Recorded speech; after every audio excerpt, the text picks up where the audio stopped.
Presenting The Complete Orson Welles and the Mercury Theater on the Air in The War of the Worlds by H.G. Wells. This is Orson Welles, speaking from London. as the third man. Stand by. We'll be on the air in 15 seconds, Mr. Wells. Yes, I know. Stand by, everybody. Mercury Theater on the Air presents Orson Welles as Count Dracula in his own version of Bram Stoker's great novel, Who knows Dracula.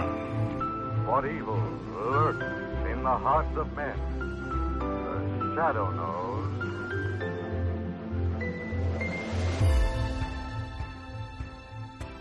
Hello world, welcome to The Complete Orson Welles, brought to you by Dwayne Old Time Radio. This podcast will feature various classic radio programs ranging mostly from 1936 to 1952 that Orson either produced and directed, was featured on, or starred as a guest. If you enjoy my podcast, you can subscribe to receive notifications of new posts. Subscribing is free and only takes a moment. New episodes are posted weekly. If inclined, please leave a rating and or review on your preferred podcast service. Thank you for your support.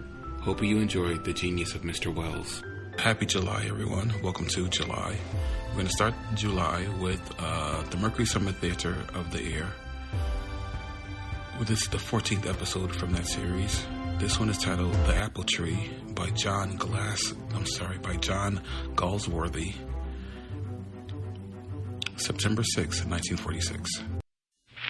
Good evening, this is Orson Welles, your producer of a special series of broadcasts, presented by the makers of Pabst Blue Ribbon. The Mercury Summer Theater of the Air.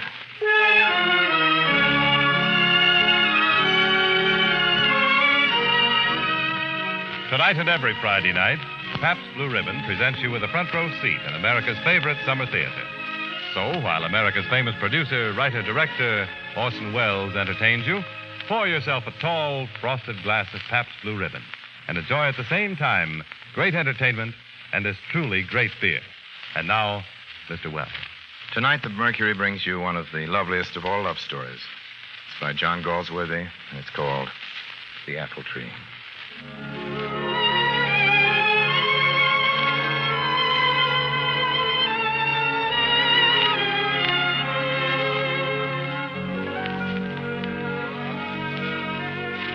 It was Stella's and my silver wedding anniversary. We'd motored to Torquay, where we'd first met, to celebrate. And Stella had suggested that we take a lunch and drive out on the moor. It would be so lovely there, Frank. And quite warm in the sun. I can do some sketching while you read. We drove several miles and stopped on a high hill with a view into the deep valley beyond. Stella wandered off somewhere to sketch, and I stretched out in the sun and watched the sky and longed for I knew not what. There was no reason I should be unhappy or even mildly disturbed. My life had been pleasant, my marriage quite successful, but as I lay there, it seemed to me that there was something missing. Something that had nothing to do with pleasant lives or successful marriages. The familiar words of Hippolytus echoed in my mind. The apple tree. The apple tree of the singing and the gold. The apple tree. And then quite suddenly, I remembered. I'd been here before. Years before. I'd stood on this self-same hill. I knew the valley into which I looked. That ribbon of road and the old well behind. Life has moments of sheer beauty, of unbidden flying rapture, but they last no longer than the span of a cloud's flight over the sun. I'd stumbled on just such a moment in my own life. I'd stumbled on a buried memory, a wild, sweet time. It was after my first year in college. A friend of mine, Robert Carton, and I were making a walking tour of the country around Torquay. But my knee, which had been injured in a football game the year before, was giving me trouble. I knew I'd have to give up the tour. We were looking for a farmhouse somewhere where we could put up until I got better. I don't think you ought to walk much farther, Frank. Why don't I go ahead and reconnoiter? Oh, I won't need to. There's someone coming. There's a girl.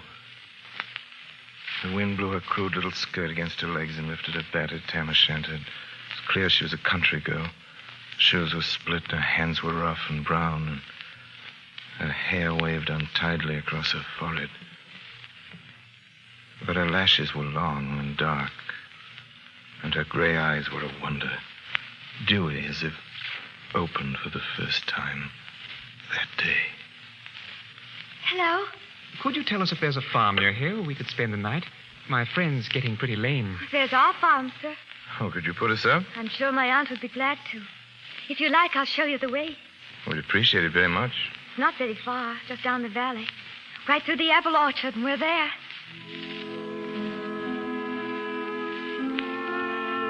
Just through a narrow wood, we came on the farm. A long, low, stone-built house with casement windows and a farmyard where pigs and fowls and an old mare were straying about, and in front, an orchard of apple trees just breaking into flower. A woman stood by the door watching as we approached. This is Mrs. Naricole, my aunt. And we met your niece on the road. She said she thought you might put us up. Well, I can if you don't mind one room. Megan, get the spare room ready and a bowl of cream. The gentleman will be wanting tea, I expect. Oh, thank you, Mrs. American. By the way, we haven't been introduced. No, sir. Oh, this is Robert Carton. I'm Frank Ashurst. How do you do, sir? Hello. What's your name? Megan David. Are you a Devonshire girl? Oh, no, sir. I'm from Wales. You're very young, aren't you? I'm 17, sir. Well, how many of you live here? Well, there's my aunt and her two nephews. The boys you saw as you came. Nick and Rick, they're called. Then there's old Jim, a hired man. Quite a family. Yes, sir. If there's anything else you want, you call. All right. Thank you.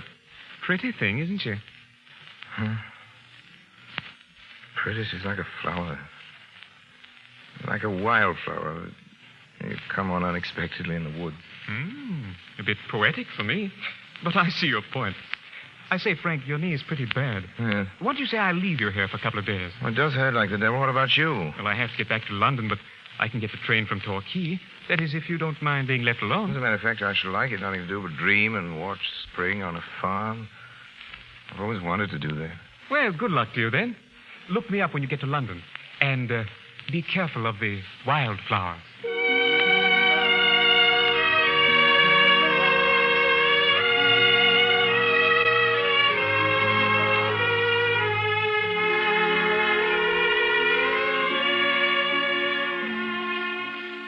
It was good to be left alone. I think they were glad to have me. Megan and her aunt worried about my lameness as if I'd been one of the family. From the very first, I'd felt that Megan liked me. She performed little kindnesses for me that weren't part of her duties. As the days went by, I began to expect them. When I woke in the morning, the thought of her made me anxious to be up and downstairs. Even if I didn't talk with her, I liked to be near where I could hear her singing at her work. One day I was down by the big apple tree. And the two little boys, Nick and Rick, were playing there by the pool. Watch out, Rick. A gypsy bogle will get you. Gypsy bogle? What do you mean by the gypsy bogle, Rick? The gypsy bogle sits on the stone there by the apple tree. Oh, and what does he look like? Dunno. Never seen him. Megan says he sits there. Megan's afeard of him. Oh? But she's not afeard of you. She says a prayer for you. Well, how do you know that, you little rascal? When I was asleep, she said, God bless us all and Mr. Rashes. I heard her whispering. You're a little ruffian to tell what you hear when you're not meant to hear it. You see, Rick, I told you not to tell him. Nick, Rick, come here, both. Here they are, Megan. And I've been looking all over for the rascal. Go into the house at once. Auntie wants you. Now go on with you. Nick told her about the gypsy bogle. Go on now. No more nonsense out of you. Children are silly sometimes. Oh, I don't think so. They're often more sensible than grown-ups. Tell me, Megan, what's this gypsy bogle they're talking about? He brings bad things. They're bogles in the rocks. They're men who lived long ago. There's one that comes here and sits on that rock. Oh, I should come down one night and sit on the rock there and have a talk with him. Oh, please don't. Something will happen to him. What does it matter if anything happened to me, Megan? Would it disturb you a lot? Well, I dare say I shan't see him because I suppose I shall have to be off pretty soon. Oh, no. Would you like me to stay? Very much. Well, then I will stay. And tonight, Megan, I'm going to say a prayer for you.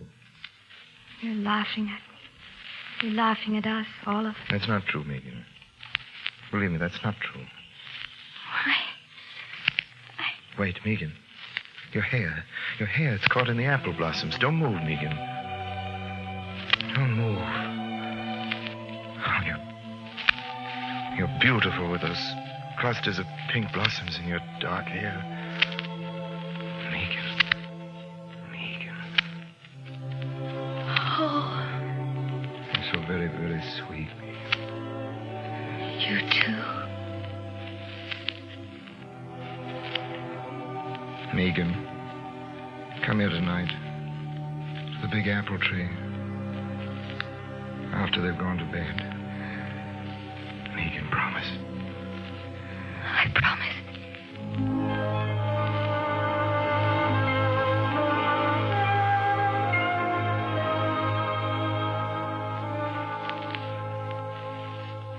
For a long time after Megan had fled away through the orchard, I stood there under the apple tree.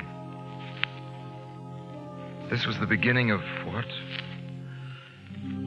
She was so lovely, so unutterably lovely and untouched. I felt somehow as if I'd beheld a miracle, and it had transformed me. I walked on toward the wild meadow. Jim, the hired man, was out there. Good evening to you, Mr. Good evening, Rashers. Jim. It is brave weather for the grass. Jim, they tell me you've seen the gypsy bogle. Have you seen it, too? Is that right? Well, 'twere in my mind as 'twas there this evening a little afore. Ask Megan.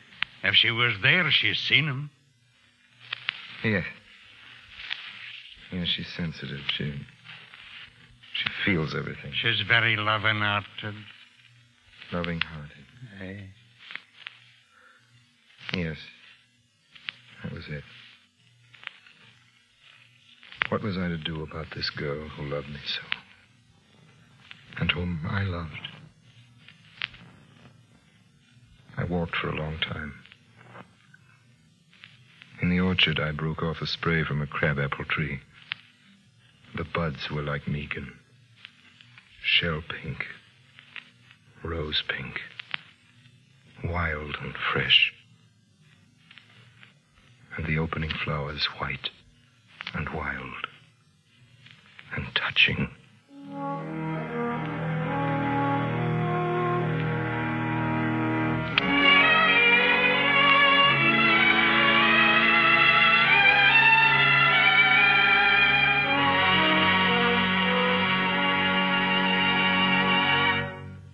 Ladies and gentlemen, you're listening to our Mercury production of John Galsworthy's great love story, The Apple Tree. Now, before we bring you the final act of The Apple Tree, here's Jimmy Wallington, who has the glint of an old grad in his eyes. He thinks of the coming football season. Oh, yes, Orson. Tomorrow and next Saturday, the old pigskin season swings into action. Those first really post-war 11s gallop out on the field. And that reminds me, of course, of Blended Splendid Pabst Blue Ribbon. For what is that truly great beer but a team? A blend of never less than 33 fine brews, each in itself an all-American for flavor and quality. Yes, and what is finer than to have the team right with you in a tall, foam-capped glass as you sit by your radio and listen to the referee's whistle start the Saturday gridiron battle? Yes, friends, you'll find me tomorrow right by my radio, listening to a football game, and right beside me where I can enjoy that perfect flavor, not too heavy, not too light, but clean, fresh, sparkling, will be a good supply of Blended Splendid Pabst Blue Ribbon.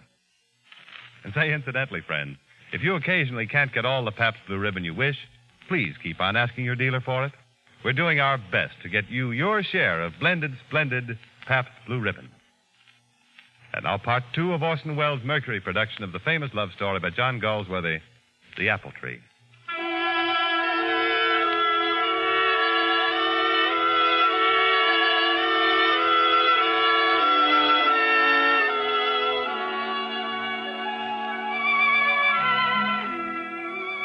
She kept her promise. Megan met me under the apple tree that night. She came straight toward me and into my arms. And our lips sought each other. And we stood there together for a long time in the moonlight.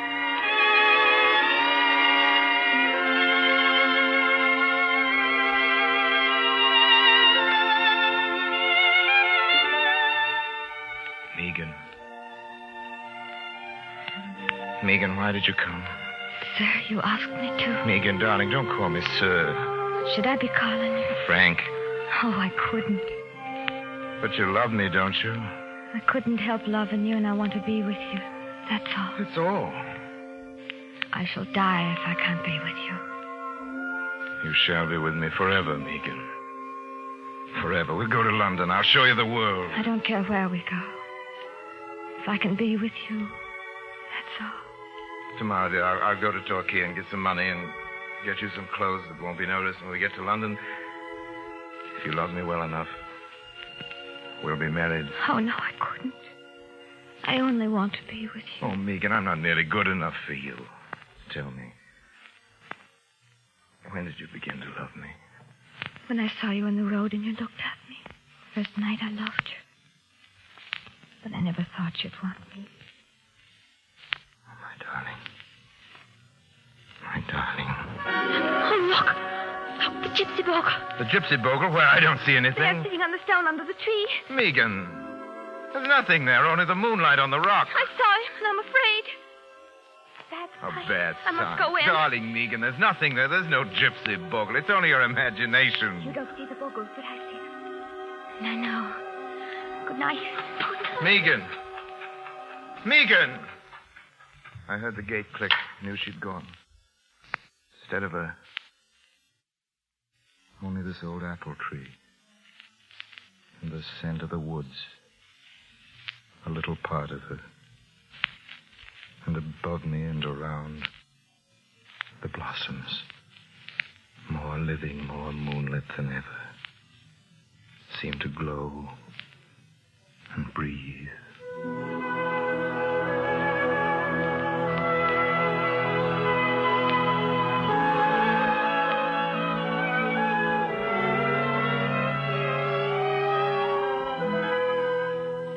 The next morning, I left early and went to Torquay. I wanted to get some money, and I had to cash a check, but I found that without credentials, I'd have to wait till they wired the London bank for verification. While I waited for the answer, I shopped for a dress for Megan.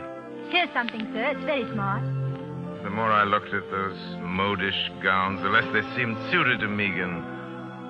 It was incredible that Megan, my Megan, could ever be dressed in anything except the rough tweed skirt and battered tam o' shanter I'd always seen her wear. Couldn't make up my mind, and yet she couldn't wear her old clothes in London. They wouldn't suit her either. Couldn't make up my mind. I walked the streets of Torquay, confused and undecided. Well, Frank Ashurst. Haven't seen you since rugby. Oh, Halliday, Phil Halliday, this is a surprise. Hey, if you're not lunching anywhere, come with me. I'm here with my sister Stella. Oh, that's good. I'd love to see Stella, and I haven't any good reason for refusing, Phil.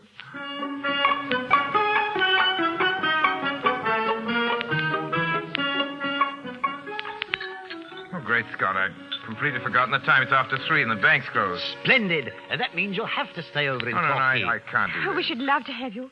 I know Phil's getting bored to death with me, and we've had such fun. Yes, it has been fun, Stella. I've been rustic for so long, I'd almost forgotten how pleasant London talk can be. Very well. I'll stay.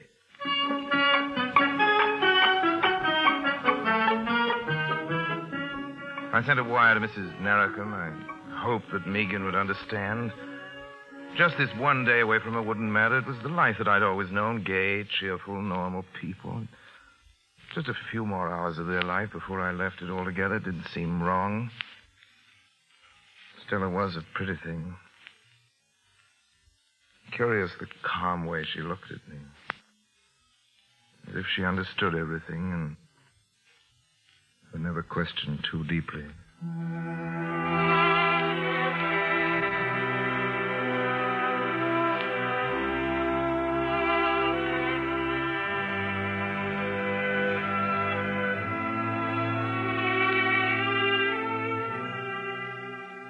But that night I couldn't sleep.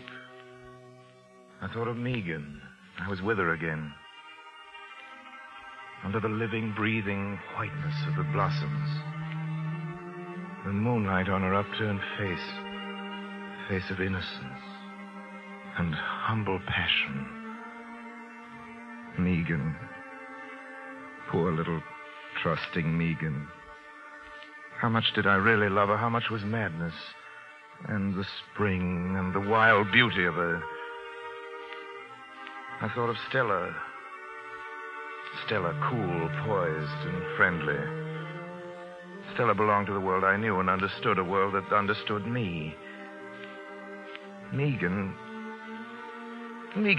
didn't understand, and she never could belong. She loved me, but was that enough for either of us? I didn't know what to do.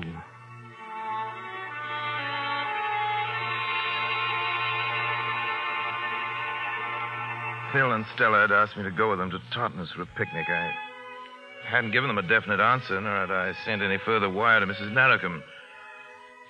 Today I had to decide. I knew that. I went out for a walk along the cliff wall. There's a high sea running. There weren't many people out. I'd walked a mile or so, I guess, before I saw her. There she was. Megan in her old skirt and jacket and tam o' shanter. She was looking for me. I knew that at once. She'd look up into the faces of the passers-by, wavering, lost-looking, and somehow pitiful. I followed her a long way. Once she stopped and leaned against the sea wall. I wanted her again. I wanted her kisses. Her abandonment, all her quick, warm, pagan emotion. And the wonderful feeling of that night under the moonlit apple tree. Yet I couldn't move toward her. I couldn't let her know I was there. For suddenly I realized that to go back to the farm and love Megan out in the woods, among the rocks with everything around wild and fitting, that was what I wanted. And that was impossible. But to transplant her to the town, to keep her in some little flat, and when the wild ecstasy wore off, to find her commonplace, unable to fit into my world, and no longer able to go back to her own, that was worse. Far worse. I took another long, last look at that pathetic, wistful figure staring out over the sea.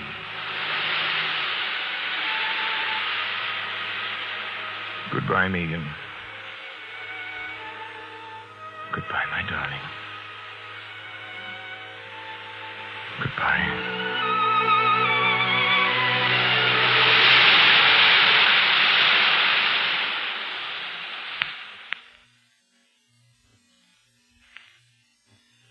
3 days later, I went back to London, traveling with the Hallidays. On the last day of April in the following year, Stella and I were married. All this I remembered as I sat there on the hill in the warm sun. And as I remembered an ache for a lost youth, a hankering and a sense of wasted love and sweetness gripped me. And the sun no longer warm, I got up and walked a ways down the road. There's a man standing by what I saw was a grave, an old man he was. And the grave was by the crossroads. There was a moorstone to the west. And on it, someone had thrown a blackthorn spray and a handful of bluebells. Good afternoon to you, sir. A nice day for a walk. Can you tell me whose grave this is? Well, now it's quite a story. 'Twas a poor soul that killed herself. 'Twas a long time ago. She was a pretty girl, but too loving-hearted. Too too loving-hearted. In them days, I was working for Mrs. Norricombe, and she was, too. There was a college gentleman staying with us. She took a fancy to him. He was a nice fella, too. Then one day he went away sudden-like and never come back. After that, she was crying a lot, and then one day I found her. She was lying in a pool by the old apple tree, by the stone where the gypsy boulder sat. It was June then, but she'd found a little bit of apple blossom and stuck it in her hair. I walked away. I'd heard enough. On the top of the hill, I lay down and buried my face in my hands. Megan's face brushed close. Megan, with a sprig of apple blossoms and her dark, wet hair. If I can be with you, that's all.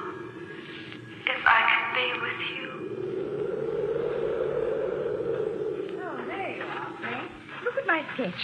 It's pretty, don't you think? Oh, yes, it's very pretty. Still, there's something wanting, isn't there? Yes. Yes. There was something wanting. The apple tree was singing. And the gold.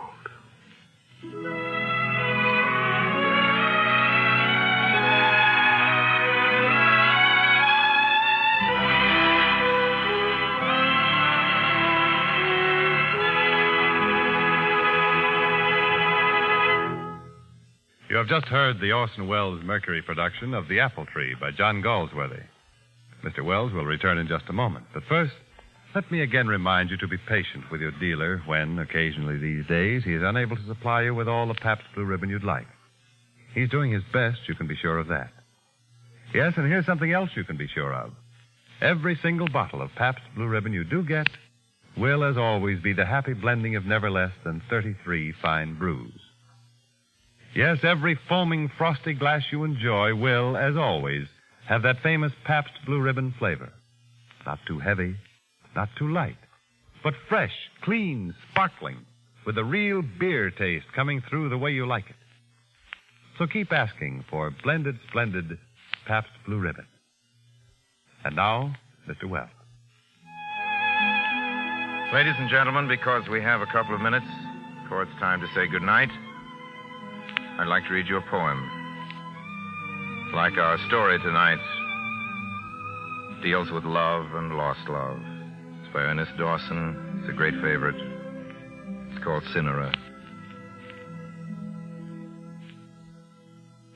Last night, yesternight, betwixt her lips and mine, there fell thy shadow, Cinera.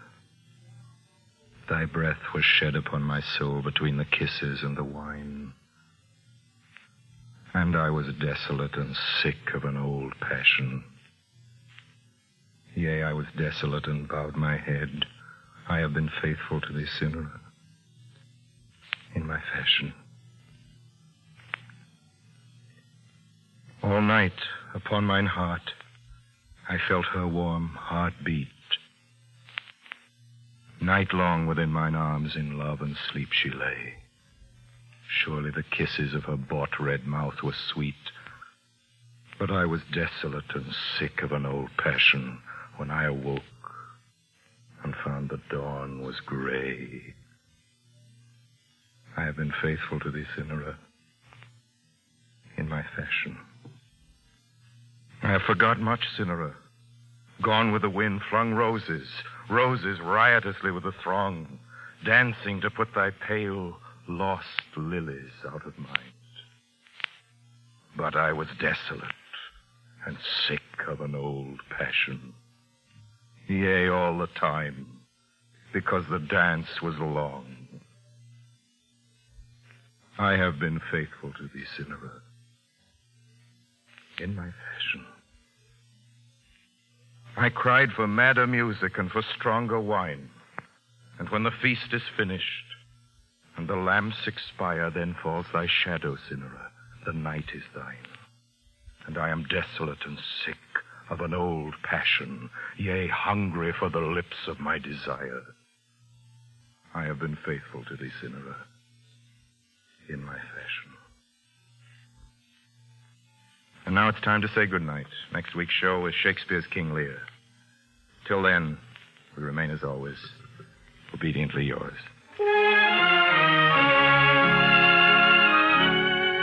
This program came to you through the courtesy of the Pabst Brewing Company of Milwaukee, Wisconsin, makers of blended, splendid Pabst Blue Ribbon. This is CBS, the Columbia Broadcasting System.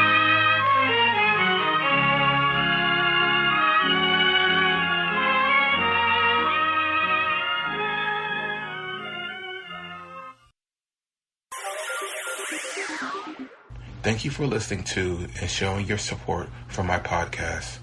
If you would like to receive notifications of when new episodes are posted, please subscribe to my channel. Subscriptions are 100% free, and they really help me get an idea of how I'm doing.